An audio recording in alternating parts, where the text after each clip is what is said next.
Good morning, Professor. We are Albertoni Ilaria, Ambrosini Francesco, Centeno Patricio, and Covio Giorgia, and we are here to present our innovation management project with the topic of sharing economies. So we have to decide which is the concept of sharing economy, and it is actually new and ambiguously defined. There is no one so labeled that could enclose all the term of sharing economy. However, the PwC says that sharing economies allow individuals and groups to make money from underused assets. In this way, physical assets are shared and services. Investopedia, on the other hand, says that it is an economic model which allows individuals to borrow or rent assets owned by someone else.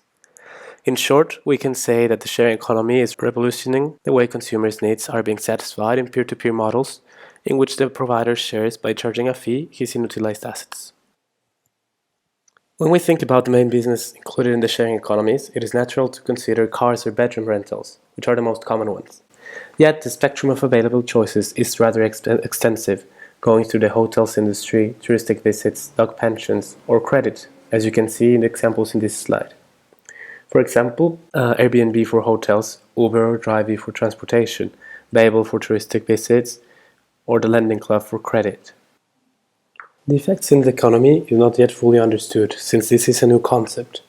However, there is a big fear that this model will threaten the retailing, and is very comprehensible given the increased number of users using the shared economies, 19% in the US population. 57% of them agree that are intrigued by companies in these sharing economies, but they have some concerns. 72% agree that they see themselves consuming the sharing economy in the next 2 years. The people who is most excited about the sharing economies is the people around 18 and 24 years old with a household income between $50,000 and $75,000, and those whose kids are under the age of 18. The entertainment and media industry is the one that has the most followers. After is the automotive and transportation, followed by hospitality and dining, and retailing. The revenues involved is $3.5 billion in 2013, which is another reason that makes them seen as a potential competitors to the well-established industries. However, there are authors like Alicia Bhagat, who is a sustainability advisor in Futures, who say that these sharing economies are not potential competitors to the retailing industry, unless 4 points are met. These 4 points are the asset use, how the item is used. Let's say ride sharing became popular because many riders, especially in cities, were hesitant to invest in an item, a car, that would be very hard to use and very expensive. The return on investment is regarding the individuals to choose to rent their items. Therefore, if the rental of their asset is giving them a high return, they will try to do it more often. The steady state consumption level states that how often the people is using the assets. For example, in the United States, the 86% of job holders drive themselves to their work. On the other hand, the tuxedos, which are assets that are not used so oftenly, are usually rented. At last, the product use and timing refers to how often and urgent the use of that product may be. For example, you might need a first kit aid in the moment, but you will not need a toaster or a drill. Therefore, if these 4 criteria are met, the sharing economy product may replace the retailing one. Airbnb is defined as a trusted community marketplace for people to list, discover, and book unique accommodations around the world, online or from a mobile phone or tablet. Founded in 2008 in San Francisco by 2 friends who just needed to find a way to get some money to pay their rent, now the business offers services to over 60 million people around 190 countries. Airbnb indeed presents several qualities. First of all, it is safe, as, for example, hosts can define their preferences regarding guest profile and are provided with 2 forms of protection: 1 million host guarantee and host protection insurance. Moreover, it is very easy to use for both hosts and guests. Airbnb provides a service which concedes several advantages from different points of view, which are mainly addressed to final users. First of all, the community gives common people the opportunity to get some extra money in an easy way, which could help them to make ends meet. Moreover, Airbnb provides continuous help and tips to hosting subscribers in order to make their proposal consistent and increase their possibility to be selected by accommodation seekers. Namely, the website is endowed with a specific section called Hosting, in which several advices and standards regarding hospitality, responsible hosting, and home safety are presented. Furthermore, hosts can freely adjust their prices by deciding what they want to charge on the rent's final price, and they are allowed to get almost the entire sum required to guests. Listing the space indeed is free, and the host services fee on each reservation is just 3%. From the guest's point of view, Airbnb has introduced a flexible and agile way for finding a place where to lodge. Moreover, it widens the proposal of accommodations in one location. This aspect is really helpful mainly in those places with high flows of tourism or where there are not many hotels. Furthermore, as houses are different one from another, a large variety of alternatives is presented. Thus, people can find the right solution according to their own specific needs, their budgets, and their priorities. For last, in certain cases, big, capacious locations are offered, which allow groups of people to live together in the same place. This opportunity usually is not present in common hotels. Beyond the numerous benefits, Airbnb is also seen as the cause of different disturbances, most of all related to the hotel and tourism sector. First of all, a large debate about the disruption that Airbnb may have created in the hotel industry has developed. This innovation indeed is feared to threaten existing market leaders and partnerships. For example, offering appealing accommodations at lower prices than the ones set by hotel and B&Bs, it reduces the demand in this sector, and prices and revenues consequently decrease as well. Moreover, the innovative profile of Airbnb sometimes does not fit with the regulation framework of certain locations. For example, in some cities, such as San Francisco and New York City, short-term apartment rentals for less than 1 month are illegal unless owners are also living in the property. Furthermore, there is also a tax issue. In many towns, those who rent out holiday accommodations are expected to pay a hotel or tourist tax, which is not charged to hosts using Airbnb. In past years, adverse grave reactions have already attacked the company. In Barcelona, for example, it has been fined 30,000 euros for breaking tourism laws, while in Berlin, a restricting law has been passed to limit Airbnb activity. Among the several areas in which sharing economies are exerting their influence, a great attention should be paid on the touristic one, in which there is the specific aim to provide customers great experiences while traveling, having the chance to tailor their service and to turn them into unforgettable memories. Indeed, this is precisely the objective of Viable, an online marketplace where people can discover, buy, and sell unique travel experiences, including tours, activities, and extending trips. Founded in April 2011 by Jamie Wong, it is headquartered in San Francisco, and it is reaching surprising levels of performance. Indeed, Viable is going to invest the gained money and to focus them on entering new geographic locations as well as optimizing the services they are providing in the countries in which they are already present. Looking at the main benefits, the first ones are related to customers, that we have the chance to live real-life experiences. Indeed, they will be free as well to tailor their tour, having the chance to choose among several insiders and to contact them if any kind of adjustments or changes are needed. Despite looking as a difficult time-consuming process, the one offered by Viable is really simple and quick, and it just needs 5 minutes time instead of the 30 minutes required by looking for information on the net. Customers as well will have the chance to be involved in the usages and customs of the selected destination and to develop awareness of the local culture and enriching their cultural background. On the part of local communities that will benefit from diffusing their cultures and their main characteristics, and this will be extremely important because Viable will offer these communities the chance to achieve prosperity and economic mobility, especially for the one dealing with developing countries. Focusing on the part of insiders, that we have this opportunity to support their passions as well as to share specific interests and to build communities. Another important benefit for insiders will be the one of the creation of potential new jobs, as they will have the chance to earn $130 for a 3-hour trip, which make it extremely likely the opportunity of considering viable as a new source of employment. The final benefit is related to companies which are involved in the touristic sector, even though not directly related to the specific business of viable. Indeed, the need of offering a unique experience is widely recognized, and customers increasingly point it out in several occasions. For this reason, the importance of partnerships is growing at a high pace.